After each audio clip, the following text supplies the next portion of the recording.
today and hope for tomorrow, but the most important thing is to not stop questioning. I'd like to rephrase the last part of that statement and say the most important thing is to not stop asking the right questions. And that's what I do in my study, in trying to understand what culturally sensitive mental health service delivery within the Black, African, and Caribbean community should look like, what service deliverers should rather engage with, and the right questions to be asked. Paige and Basiru have already done most of my work for me.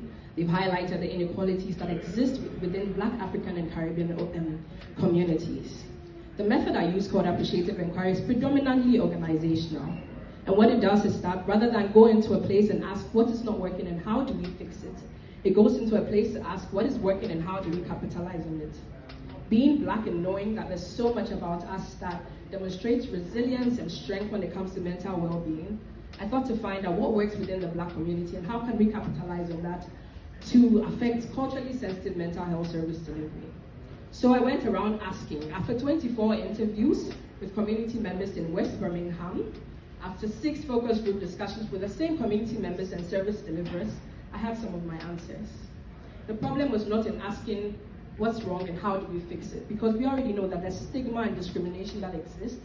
Black people have to constantly deal with systemic racism when it comes to access to service delivery. So there's already poor access.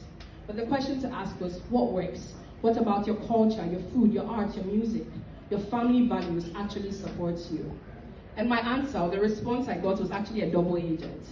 I highlight the negative part of the conversation I had, but the biggest thing for me was that within the Black community, resilience was actually a choice rather than an option. So when it came to accessing services, because of systemic racism, because of the staggering statistics that can be found when it comes to Black men accessing mental health services, for instance, Black people raise their hands and say, do you know what? We are resilient because we don't have a choice.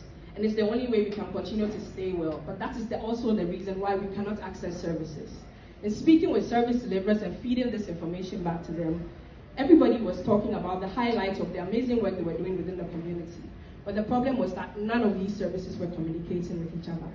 Appreciative inquiry offers the opportunity to facilitate co-production and co-delivery of culturally sensitive mental health service delivery from a strength-based perspective.